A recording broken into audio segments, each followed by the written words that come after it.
అసలు ఆధ్యాత్మికం అంటే ఏంటిది? ఆధ్యాత్మికం అంటే ఏంటిదంటే ఈ శరీరం కాదు, ఈ మనసు కాదు, ఈ ఆలోచన కాదు, ఈ భావోద్వేగాలు కానే కాదు. ఆధ్యాత్మికం అంటే ఆత్మను గుర్తించడం, అనుభవించడం, దాంతో జీవించడం.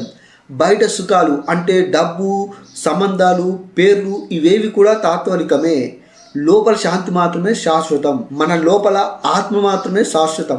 ఆ ఆత్మని కనుగొనడమే ఆధ్యాత్మికమని చెప్తారు. ఆధ్యాత్మికం అంటే బయట ప్రపంచం నుండి లోపల ప్రపంచం వైపు ప్రయాణం చేయడం. బయట సుఖాలు తాత్కాలికం, లోపల శాంతి మాత్రమే శాశ్వతం. ఆ శాంతిని కనుగొని దానితో జీవించడమే ఈ ఆధ్యాత్మిక జీవనం. మరి మతం, ఆధ్యాత్మిక జీవనానికి రెండు కూడా వేరెవరని చెప్పచ్చు. మతం ఒక దారి, ఆధ్యాత్మికం ఒక గమ్యం. మతం రూపాలు, నియమాలు, కానీ ఆధ్యాత్మికం రూపం లేని సత్యం. కానీ ఈ అన్ని మతాలు కూడా చివరికి ఒకే సత్యాన్ని చూపిస్తాయి, అదే ఆత్మ ఐక్యతను. ఇప్పుడు మీకు అర్థమై ఉంటుంది, ఆధ్యాత్మికం అంటే మనిషిని, ఆత్మని కనుగొని శాంతిని ఏర్పరచుకోవడం.